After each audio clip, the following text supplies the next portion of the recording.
직원보다 훨씬 큰 리스크를 안고 사업을 운영하는 대표라면 퇴직 시점에 직원보다 훨씬 큰 보상을 받아야 하지 않을까요? 더 적은 세율, 심지어 건강보험료에 영향을 주지 않고도 회사 돈을 개인화시킬 수 있는 방법이 바로 퇴직금입니다.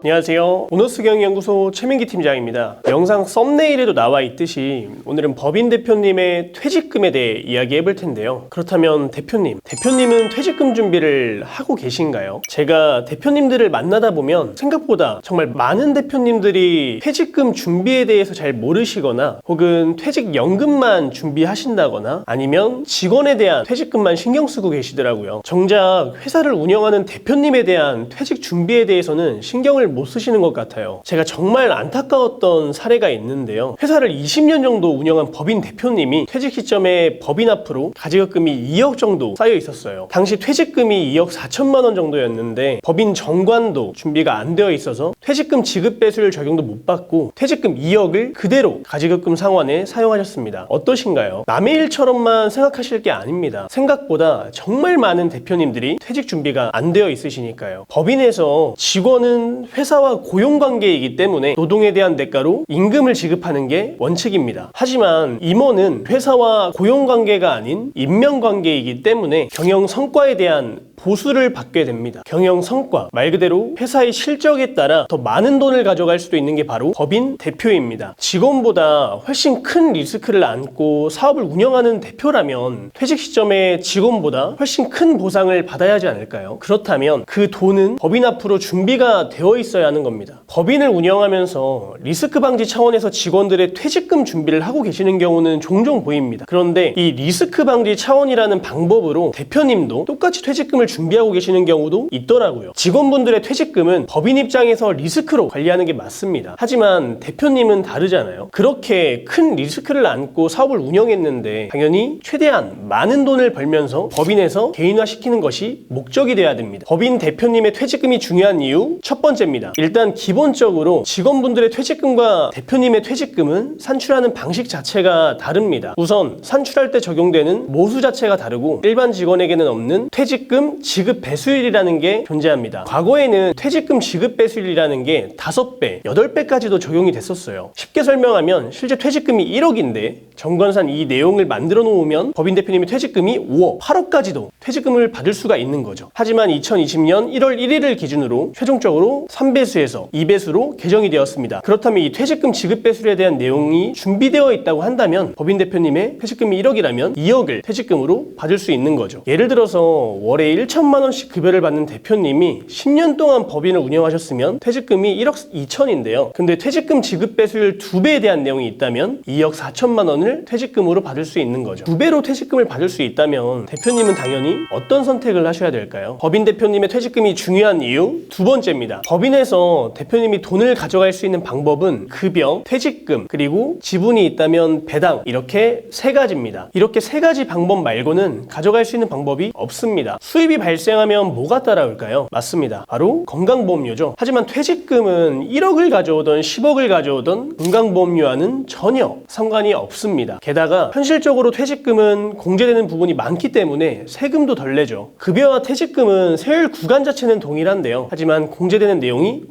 정말 완전히 다릅니다. 연봉이 1년의 수익이라면 퇴직금은 이 총 일한 기간에 대한 수익이기 때문에 공제받을 수 있는 내용이 그만큼 누적이 되어 있는 거죠. 더 적은 세율, 심지어 건강보험료에 영향을 주지 않고도 회사 돈을 개인화시킬 수 있는 방법이 바로 퇴직금입니다. 우리가 돈을 벌면 개인 가게에서도 매달 계획적으로 저축을 하는데 더 체계적인 시스템을 가진 이 법인이라는 회사에서 저축을 하지 않는다는 건 대표님의 퇴직을 전혀 신경 쓰고 있지 않으신 거예요. 저희가 저축을 할 때 급여를 받고 쓸 돈을 다 쓰고 남은 돈으로 저축을 하라고 하나요? 아마 이렇게 하면 전문가분들께 정말 많이 혼날 겁니다. 법인도 마찬가지입니다. 회사의 가게, 대표님의 미래를 위해 법인 앞으로 돈을 모으는 건 너무나 당연합니다. 당연한 일이에요. 법인 앞으로 미처분이익 잉여금이 쌓여가면 세금이 더 나올 수도 있다 라고 하시는 분들도 있겠지만 이 또한 해결하는 방법이 있습니다. 법인이라는 건 정말 재밌습니다. 내가 얼마나 아느냐에 따라 법인 운영이 정말 재밌어진다고 생각하는데요. 오늘은 대표님의 퇴직금이 중요한 이유에 대해서 이야기해봤습니다. 기본적인 개념은 동일하지만 각각의 법인의 상황은 정말 너무나 다양하기 때문에 우리 회사의 현황을 파악하고 이런 상황에서 어떻게 준비를 하는 게 좋을지 그리고 어떻게 준비를 하는 게 맞을지 이 부분에 대해서 조금 더 자세하고 확실하게 알고 싶으시다면 아래 링크를 통해 문의를 남겨주세요. 법인은 아는 만큼 보이고 퇴직금은 준비한 만큼 돌아옵니다. 오너스 경영연구소 최민기 팀장이었습니다. 감사합니다.